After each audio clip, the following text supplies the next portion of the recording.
Welcome to our deep dive today. Oh, this is going to be fun. We're going to be exploring the world through a really unique lens. Definitely unique. We're diving into The Curious Incident of the Dog in the Nighttime by Mark Haddon. Great book.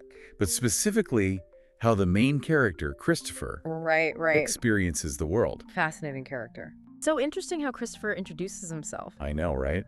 He's not exactly your typical narrator. Not at all, not at all. Right away, we learn that he knows all the countries and capitals of the world. All of them. And every prime number up to 7,057. Oh, wow. It's pretty impressive for a teenager. It's pretty subtle, but I mean, that tells us a lot about how his mind works. It really does. It's definitely not your average, icebreaker. No, not at all. How many teenagers do you know who would just rattle off prime numbers at a party? Exactly. It points to a mind that's wired for facts and patterns and logic. Mm-hmm. And it hints at a neurodivergent perspective. Right. Possibly autism, even though the book doesn't explicitly say it at this point. Yeah, and this fascination with prime numbers, it comes up again later in the book. Oh, does it? Yeah. Okay. When Christopher says prime numbers are what is left when you have taken all the patterns away, Okay. I think prime numbers are like life. They're very logical, but you could never work out the rules, even if you spend all your time thinking about them. Oh, wow. What do you think he's getting at there? This is where we start to see how Christopher seeks order in a world that often feels chaotic to him. Okay. So think about it. Prime numbers represent a system that he can grasp, a set of rules that don't change. Right. It's almost like they're a source of comfort for him. Yeah. In a world that can be very confusing. So it's a way of making sense of things, of finding something predictable in the unpredictable. Precisely. It's a coping mechanism, a way to find stability. Yeah. And this love of logic really comes into play with the Monty Hall problem that Christopher explains. Oh, yeah, the one with the three doors, the car, and the goats. Yeah, you know that one. Yeah, I remember that one. It's a classic probability puzzle that famously tripped up a lot of very intelligent people. Yeah. Even those with PhDs. But Christopher, Wow. with his logical mind, he nails it perfectly. It makes you wonder if he just sees things more clearly than the rest of us. He might. Right, sometimes. Yeah, And then there's how observant he is. Oh, yeah. He sees things most people wouldn't even notice. I can imagine. There's a part where Christopher describes this field that he stopped in, Okay. and he lists every detail. Really? The types of grass, the cows, even an old grocery bag. He remembers it all. Yeah, and its teacher, Siohan, points out that most people would just remember, a general impression of the scenery, not those really specific details. That's such a key difference in how Christopher perceives the world. Yeah. So imagine you walk into a room. Okay. You might take in the overall vibe. Is it cozy? Is it messy? Right. Christopher, on the other hand, would likely clog the exact number of books on a shelf, Wow. the pattern on the rug, Oh, wow. even a tiny scratch on a table leg. I would never. That heightened observation It's incredible. is often linked to autism. Okay. And for Christopher, it's about absorbing these concrete details, facts that he can categorize and understand.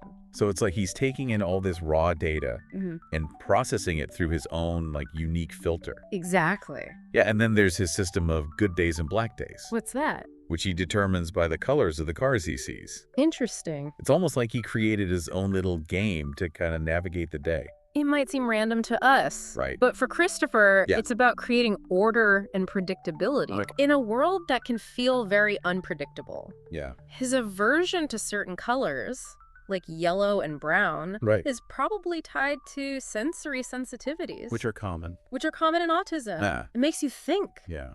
Don't we all have our own little rituals or routines Lou. to manage anxiety and feel more in control? Absolutely. Maybe not as structured as Christopher's, No. but those little things we do to create a sense of calm and order. Yeah. And one thing that really struck me was how Christopher compares the human mind to a computer. A computer. He even mentions this experiment where words change on a screen while your eye is moving, Okay. but your brain fills in the gaps. It's fascinating how Christopher tries to make sense of consciousness through this logical framework. Yeah. He talks about the mind as a machine, Right? which might sound simplistic, Yeah. but if you think about it, science is increasingly showing that consciousness arises from complex neural processes. That's true. So he's touching on something really profound there.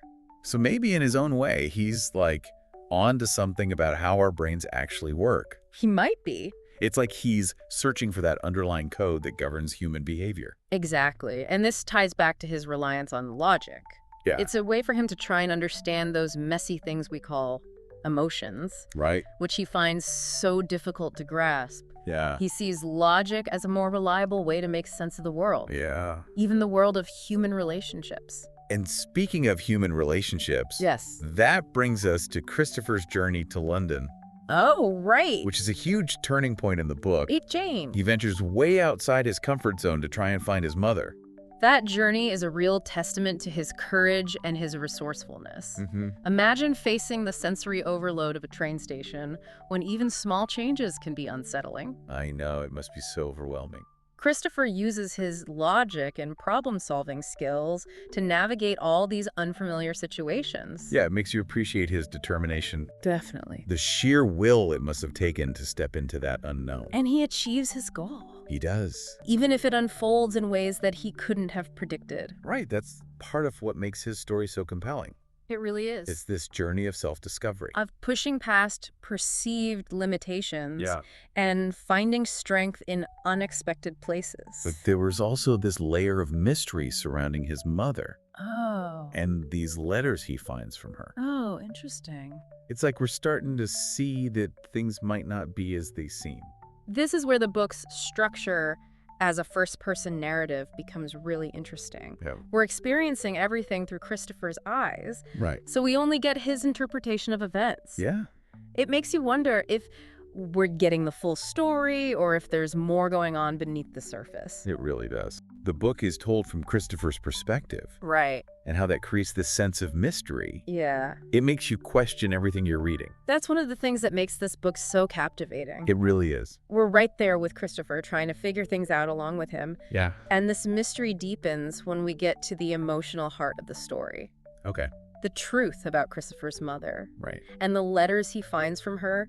It's like a bombshell that completely changes our understanding of everything. It's that revelation that she isn't dead after all, right? Yeah, finding those letters dated after she supposedly died, Yeah. it must be incredibly jarring for Christopher. It must be. Absolutely. It turns his whole world upside down. I can imagine. Think about it. Christopher thrives on logic and order, Right. and this discovery throws everything he thought he knew into question. Yeah. It defies any simple explanation, forcing him to confront the messy, unpredictable nature of human emotions. Which he's always struggled with. Yeah, and even though Christopher has difficulty understanding emotions, Yeah. the book doesn't shy away from them at all. Not at all.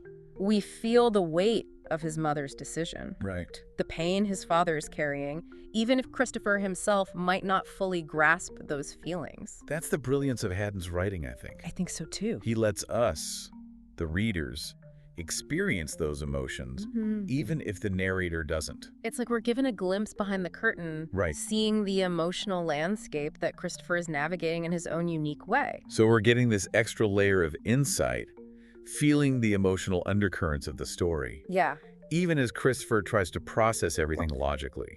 precisely. And it makes his journey all the more powerful I agree. because we understand what's at stake, even if he can't always articulate it. Yeah. We see him wrestling with these complex emotions, Yeah. trying to make sense of his mother's actions, Yep. his father's choices, and Right. where he fits into it all. It's a lot for anyone to handle, It is. let alone someone who finds comfort Mm. in logic and predictability. Yeah. How does Christopher even begin to cope with all of this emotional turmoil? He retreats even further into his routines, those systems of order he's created for himself. Oh, okay. Remember his aversion to certain colors? His reliance on schedules and pattern? Right. Those coping mechanisms become even more pronounced as he tries to manage the emotional chaos around him. It's as if he's building a wall, Yeah. using logic in order to shield himself from these intense feelings that he doesn't fully understand. You know, it's interesting. Uh-huh. Even though his methods are unique, Yeah. it makes you think about how we all develop our own ways of coping with difficult situations. That's so true. We all have our own little rituals or routines. Those things that help us calm the anxiety and feel more in control. Definitely. And for Christopher, those routines become even more vital as he tries to find his footing in this new reality. So it's not just about finding order in the outside world. Right. It's about finding order within himself. Yeah. In his own emotional landscape. Exactly. And alongside this internal struggle, he embarks on this physical journey, going back to Swindon to take his A-level maths exam. It's almost like that physical journey mirrors what's happening inside of him. That's a great observation. He's navigating a world that no longer makes sense. Yeah. Facing all these external challenges that test his limits, but also facing his own internal struggles. He's dealing with strangers, unfamiliar places, situations that trigger his sensory sensitivities, yet he keeps pushing forward, determined to reach his goal. It shows his incredible resilience. Yeah. His ability to keep going even when everything feels overwhelming. And you can't help but admire his determination. His focus on his goals, even in the midst of all of this emotional upheaval. And it's through these challenges that he starts to grow, you know? He begins to understand that human relationships are complicated. Right.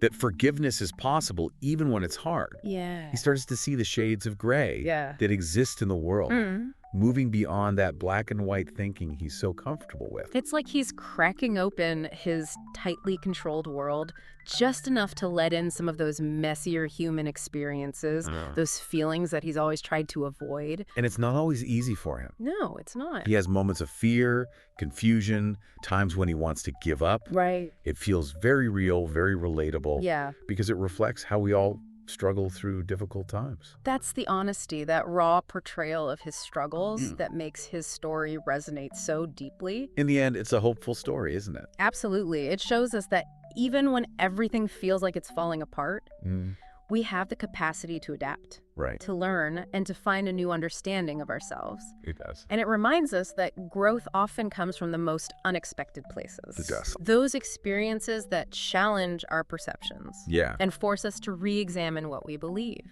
Christopher's journey is all about confronting those messy, unpredictable things we call emotions. Yeah, and in the final part of the book, it feels like everything comes to a head. Yeah. He's starting to piece together the truth about his family. Right.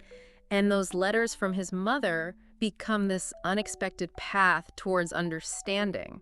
It's fascinating how those letters, which initially caused so much confusion and distress, become a key to unlocking a deeper level of meaning for Christopher. They reveal his mother's struggles, her emotional turmoil, Yeah. her reasons for leaving. And for Christopher, with his very literal way of thinking, Right. it's a huge challenge to grasp those motivations. Yeah. It's like he's trying to solve an emotional equation, Yeah. using logic to decipher something that doesn't quite fit into his neat and tidy worldview. But as he reads more of those letters, Yeah. he begins to see his mother not just as a collection of facts, Right. but as a real person with her own complex feelings and experiences. Absolutely. It's a huge step for him. Yeah. Moving beyond that black and white thinking Right. to acknowledge the shades of gray that exist in human behavior. So he's starting to see her as a complete individual, separate from his own needs and expectations. Exactly. And that leads to a pretty profound shift in his perspective. It does. He realizes that even though his mother left, Yeah. it doesn't invalidate her love for him. It's a powerful lesson about the complexities of love. Yeah. Especially within families, it challenges that fairy tale idea that love has to be perfect or unconditional to be real. It shows us that even in the midst of hurt and anger, Right. love can endure, Yeah. even if it takes on forms that we might not expect. And that understanding extends to his relationship with his father, too. Right. He begins to see his dad's imperfections, his struggles, the weight he's been carrying. There's a moment where Christopher describes his father crying after Wellington's death. Right. It's such a small detail, but it speaks volumes. It does. Christopher, who has always struggled to understand emotions, Yeah. starts to see their power, Mm-hmm. their ability to affect even those who seem strong and stoic. It humanizes his father in a way that Christopher hasn't allowed himself to see before. I think it opens him up to a new level of empathy and compassion. It's like he's finally allowing himself to feel those things too. That's the beauty of this book. It is. It challenges our preconceived notions about difference, about what it means to truly understand the world and each other. And it takes us on this journey Yes. through Christopher's unique perspective. Exactly. And in doing so, we gain a deeper appreciation for the complexities of human experience, Absolutely. the challenges and the triumphs of thinking differently. And as the book comes to a close, it feels like Christopher finds a sense of peace, Right. a tentative hope for the future. Yeah. He's reconciling with his mother, setting boundaries with his father, Yeah.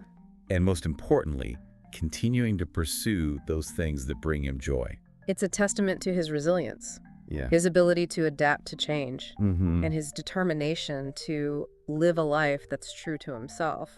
As we wrap up our deep dive into Christopher's world, Yeah. I think the biggest takeaway is this power of perspective. Absolutely. He reminds us that there's always more to learn, always different ways of seeing things. He challenges us to question our assumptions, Yeah. to embrace those who think differently, Mm-hmm. and to recognize the unique strengths we all bring to the table. He shows us that even in the face of adversity, Right. even when the world feels chaotic, Yeah. there's always room for growth, understanding, and even a little bit of joy. It's a story that stays with you long after you finish reading it, It does. prompting you to look at the world and yourself. With fresh eyes. And so as we end here, Okay. I want to leave you with this. What has Christopher's story taught you? Yeah. How has it shifted your own perspective? And what will you carry with you as you continue to explore the curious incident that is your own life?